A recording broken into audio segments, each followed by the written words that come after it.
On the outskirts of the small town of Eastwood, atop a desolate hill, stood the Sycamore Manor, once a grand residence that had been abandoned for decades and was now the centerpiece of many ghost stories, most of which revolved around its last occupant, the infamous alchemist, Frederick Sycamore. Among the townsfolk, Martin, an ambitious young writer, was fascinated by the haunted manor. He decided to spend a night in the manor to gather material for his next horror novel.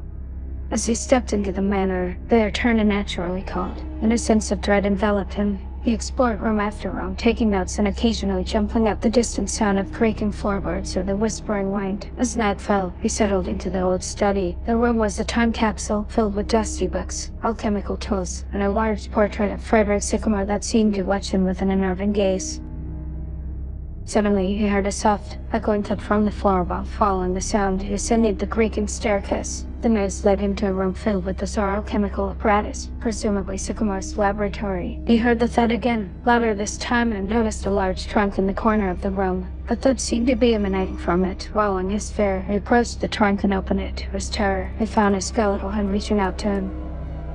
Startled, he stumbled back, and the room suddenly filled with a blinding light. Sycamore's ghost said he could be released only by completing the experiment, and in his desperation, he had trapped countless souls in the manor, hoping one of them could help him. Martin, terrified but seeing no other way out, agreed to assist. Sycamore guided Martin through the complex experiment. Hours turned into minutes as Martin mixed strange liquids and chanted strange incantations. Finally, they were at the last step, adding a rare flower, a ghost orchid, into the concoction. The flower, Sycamore said, grew in the manor's haunted garden, where the trapped souls roamed. Gathering his courage, Martin ventured into the garden. He saw the spectral figures, wander namelessly, their eyes filled with eternal sorrow. He found the ghost orchid and carefully picked it. As he returned to the laboratory, the spirits followed him, their ethereal faces hopeful. As he added the ghost orchid to the concoction, a brilliant light enveloped the room. When the light subsided, he found himself alone. The ghostly figures, including Sycamore, were gone. The manor felt lighter, the sense of dread lifted.